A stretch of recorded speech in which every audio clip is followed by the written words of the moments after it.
এই যে আমি এখন মটন করব। অনেকদিন পরে মটনটা খাওয়া হচ্ছে। কালকে যেহেতু নীল পুজো ছিল, তা নিরামিষই খাওয়া হয়েছে, তাই জন্য আজকে মটন এনেছে। তা আজকে দুটো বান্ধবী আসবে, আর ওই জন্য রান্নাটা একটু করবো। আর কালকে যেহেতু পয়লা বৈশাখ, কালকের জন্য একটু রেখে দেবো মটনটা। তা ঠিক আছে বন্ধুরা, দেখতে থাকো। এখন মটনটা ধুয়ে নিই, ধুয়ে তারপরে রান্না বসাবো।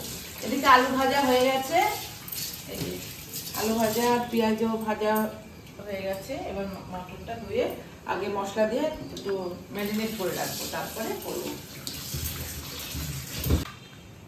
তো কি কি দিচ্ছ? প্রথমে একটু লবণ দিচ্ছি। এটা ম্যারিনেট করছো মা?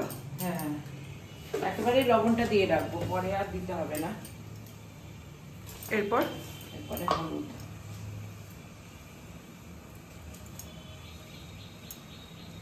হলুদ,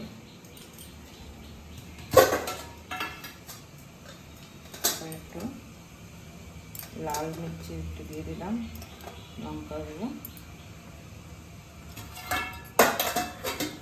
আর এর মধ্যে পেঁয়াজ, রসুন, লঙ্কা, আদা পেস্ট করা আছে, এটা দিয়ে দিলাম।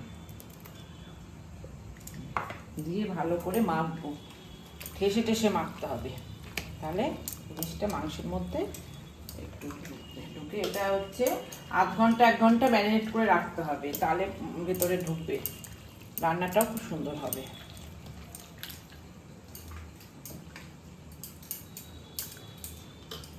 একটু সর্ষের তেলও দিয়ে দিলাম।